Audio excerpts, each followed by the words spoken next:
Sezoni keldi. Bu qaysi tartibda qo'yilinishini sizga qisqacha tushuntirib o'taman. Mana bu o'zi Cobalt'ni sidenasi, ham holatda bo'ladi o sidenasi. Chexol taqilgan ekan. Chexolni ko'tarib turibmiz. O'rta o'tiradigan spinkasini ochib olamiz. Zavodskoy chexolini olib turamiz. Mana qilib podogref o'rnatamiz. Ikkita bu yoqda, bitta bu yoqda, ikkita bu yoqda belida bo'ladi. Shunda o'tirgan shofer tarafdagini ham, passajir tarafdagini ham isitadi. Mana universal podogref salqin kunli keldi. Agar mashinangizda zavodskoy podogref bo'lsa, yaxshi.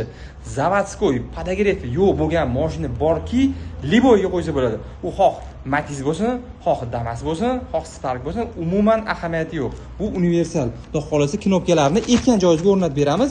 Bemalol aka xavotirsiz ishlatib yursangiz bo'ladi.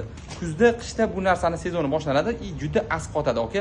Mashinasida podografi yo'q, ertalab o'tirganda tarsidiban muzdek o'tirgandan ko'ra bir issiq o'tirsin degan tanishingiz bo'lsa, yuborib qo'ying, elita avtotuning kelsalar, shu xizmatni chiroyli qilib, stonovga qilib beramiz.